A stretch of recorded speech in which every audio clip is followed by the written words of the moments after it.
A lot of the products that are out there, people don't really think about. You see airplanes flying, but you don't see the hundreds of thousands of components there are that makes that aircraft fly. It is very easy to take what we do for granted because nobody sees what we do. A lot of people don't give a lot of thought as to what an elevator really is. I push a button and there's a machine that sends it to me. So yeah, it's something you can take for granted. We want you to take it for granted.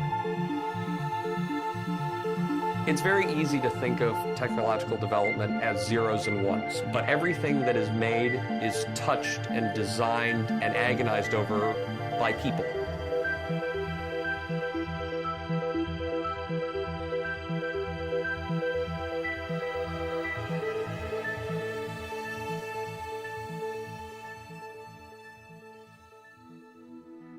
If you look back into history, when you see how people have started from Stone Age, Bronze Age, everything, they were trying to make things better in their everyday life. And that's what an engineer does. Engineers are notorious for using just one side of their brain. But actually, I think what makes the best type of engineers are the people who can use both sides. They can use the analytical portion along with the creative portion.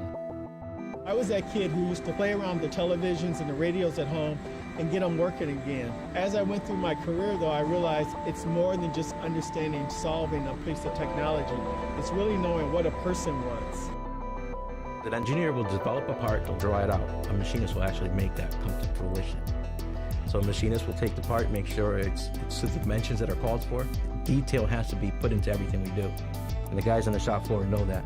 Our engines are technological masterpieces, thousands of parts. There are so many decisions to be made and so many interactive components. There is no technology that can replace a person. We have craftsmen doing work. A helicopter like ours can take decades and hundreds, if not thousands of people to make a success. There are 3 shifts, 24 hours a day. Sikorsky never sleeps. As critical as some of the parts are, I don't think a robot could do it, not what we do. You can see here how the product is built. It's piece by piece, one piece at a time. It has to be perfect. There's no room for error. The assembly operation is made up of 9 assembly lines. We produce about 1 unit every 5.1 seconds. It's a fast-paced manufacturing environment. Whether it's lacing a coil that's 107 inches long or the different repetitive tasks that they have to do every day and always get it right, there's a tremendous amount of skill and the workers take a lot of pride in being able to do that. I do like working with my hands. I love this job because I am good at it. Without them, we don't produce units. They are the core. We have some very sharp people out on the floor. The amount of knowledge that's out there is, unbelievable.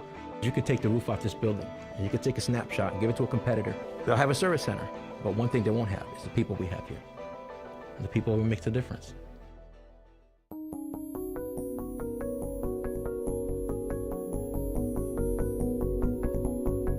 Developing engines or really any kind of technology is a relatively long life cycle.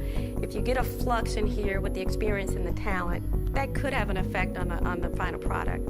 If you look around this building, you'll find that most of the people have been around for a long time. We don't have a high turnover rate here. I've been with UTC for 25 years. Been here for 25 years. Been here now for 32 years. 25 years. 41 years. 25 years. This is my 25th year. It's a key indicator that people want to stay here, that our average years of service is in 30 and 40 years, and that people want their families to come work here. That's what my husband says. You love your job. I said, yes, I do. They take care of their employees. As you know, they've got great programs, not only great benefits, they also started one of the best education programs that you have. I was able to get a master's degree at 60 years old. That was quite an accomplishment considering that neither one of my grandparents could read or write. We started up working with the technical schools. I have one of the students that was permanently hired last year. I just sat down with him and I told him, what would you like to do in the future? And he says, I want to do your job. He says, you know what, I'm going to help you get there. We take pride in the people, we take care of our people. We pride ourselves on being the safest company in the world. We have innovated when it comes to safety. Safety is one thing that really binds us together. It's something that everybody understands, everybody cares about. Our employees have a right to come to work, do what they do, and go home safely at the end of the day. If you don't take care of your people, the company's not going to be that great. And UTC, along with Otis, have been doing it for my 29-year career since day one.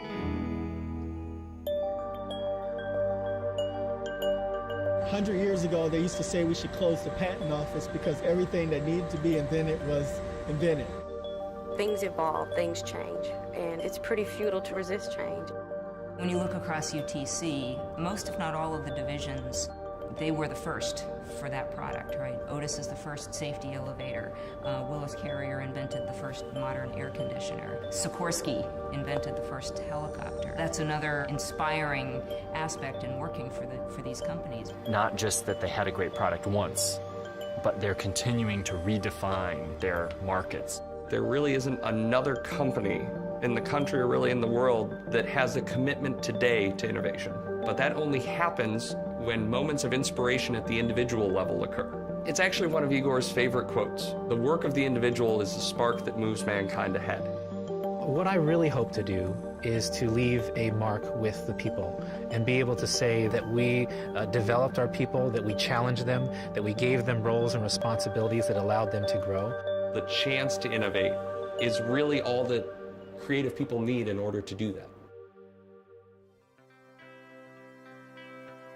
Making a contribution that really matters and that really will last. It's part of the culture to think about the impact that our actions will have. When you start thinking, okay, what I'm designing is real physical stuff that moves people around, it's part of infrastructure, it's going to withstand the test of time.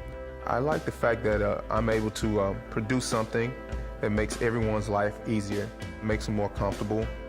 Extinguishers or detectors, monitoring equipment certainly go a long way in giving us that sense of security and safety, and that's a good feeling to be a part of.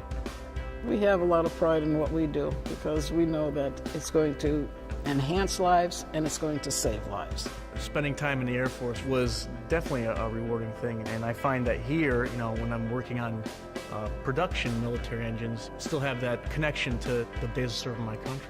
I consider myself pretty lucky to be able to work on a product that touches so many lives and to be able to work for a company that has touched millions, if not billions of lives.